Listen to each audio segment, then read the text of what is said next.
And you should show respect to your parents. That was an original song to the tune of Defying Gravity from Wicked. Ever heard of it? So when they told me that tonight's theme was volcanoes, I thought, finally. I've had a very specific opinion on volcanoes ever since I was a kid. I would see, like it's the type of thing where I couldn't ever shoehorn it into a conversation. Like, you want it to be natural. So I never had the platform. Like, when you go out to like dinner with a friend and the waiter's like, tonight's special is the bison burger. And your friend's like, bison reminds me of moose. Did you know that moose are polyamorous? It's like, okay, Greg. Send me the article, because that's cool as hell. So, I would see, like, in cartoons and stuff, you see, like, lava from volcanoes that have erupted, like, going through cities, and people are, like, getting trapped in whatever, and there's steam. And I always thought to myself, like, that looks like just the most luxurious bath. Like, growing up, I was like, is that just the type of bath that you get in? You're like, oh, hell yeah. And obviously, like, as an adult man, I'm 25, you can check my ID. She passed around. As an adult, I know that it's, like, fake rock. Because of what they said, I know that you won't even sink into it, which is the opposite of a bath. And so I know that now, but at the time I was like, that's hot tomato soup. And I'm the grilled cheese. Now I'm like, that's hot tomato soup. If tomato soup removed all your skin, hair, and bones. So, you know, tomato soup. I try to take baths a lot, Dad, and because I get stressed out very easily, and I find it's a good way to center myself. The world's very stressful, as you know. It used to be simple, now it's very stressful. Are you guys keeping up with Pop-Tarts, for example? Warm response. Almost as warm as the center of a Pop-Tart, Dad. Pop-Tarts used to be really easy. There was like s'mores, which, not to be controversial, but those are better than actual s'mores. I just heard someone say, yeah. I was just going to say, this is the first usually people are like, what are you talking about?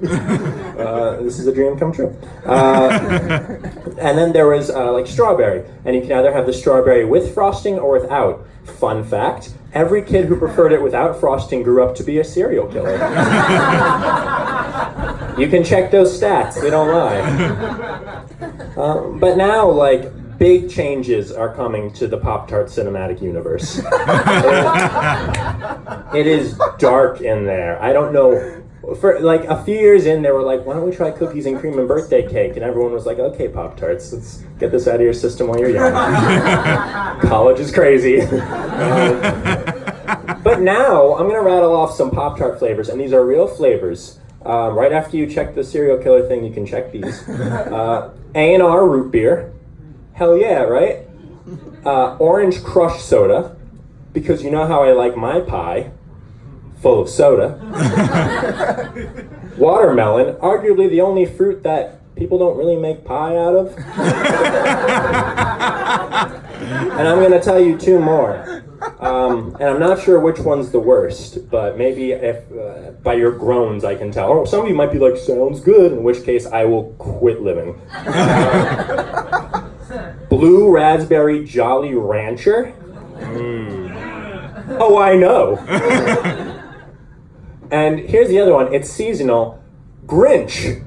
Now.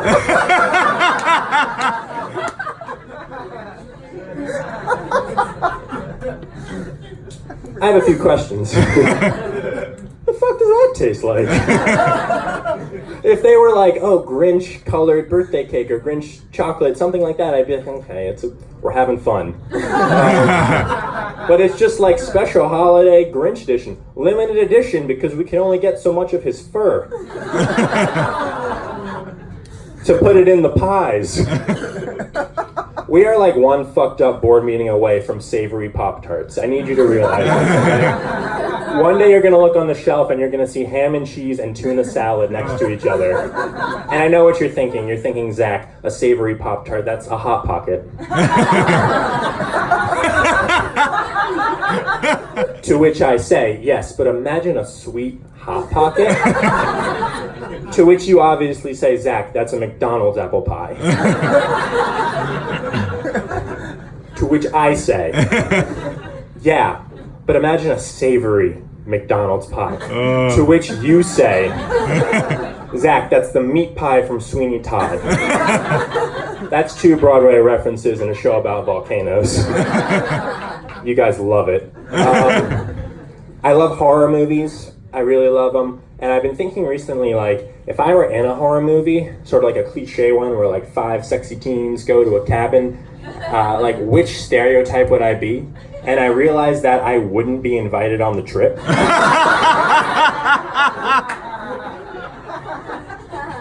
They'd be like, should we invite Zach? I don't want him there. He's gonna see the pictures on Facebook, man. Just tell him there weren't enough rooms. And later they're getting killed. They're like, no, Zach's not here, right? I love horror movies, but I don't like movies that scare you when you don't know that you're gonna be scared. For example, I went to a very small, very liberal arts college called SUNY Purchase College. Go white people! And it was a very controversial mascot. It was just me. And, just walking around with a t-shirt cannon. So I went to SUNY Purchase College and I majored in movies. And I know you're thinking, oh, he learned how to make movies. No. I learned how to watch movies and then write a whole bunch about them. And now I do this. And my parents are the ones to thank for that. They're the ones who let me do that. So joke's on you. They're still alive. And while I was there, my first year, we watched a film called The Vampire. It's a 30-minute documentary about this Brazilian bat nicknamed the Vampire Bat. Now, what the Vampire Bat does is it sneaks into barns in the middle of the night and it eats horses. I don't think all of you heard me. I said the bat eats horses. So, 2 things. 1, where's all that horse go? You have sort of like your standard recreation-sized bat and your normal rec league horse. You've seen porn. And it's not like the bat becomes the size of the horse. So where's all that horse go? That'd be like the best diet plan. They'd be like, I could eat a horse, and I will, because I'm a bat. My second thing is, at no point did the horse turn to the filmmakers and be like, hey, can you help? You've got this like disgusting little like snarling creature there. It looks like if Steve Buscemi's mom and Steve Buscemi's dad had a baby. And it's just going to goddamn town on this horse. War horse, that's my 3rd Broadway reference.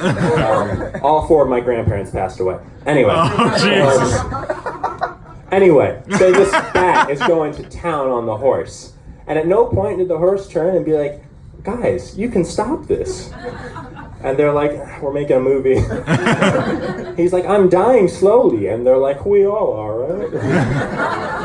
And he's like, no, please help. And they're like, nah, in 65 years, a lot of college freshmen are going to have to watch this for some reason. And we did. Thank you guys very much. I'm Zach Raffio.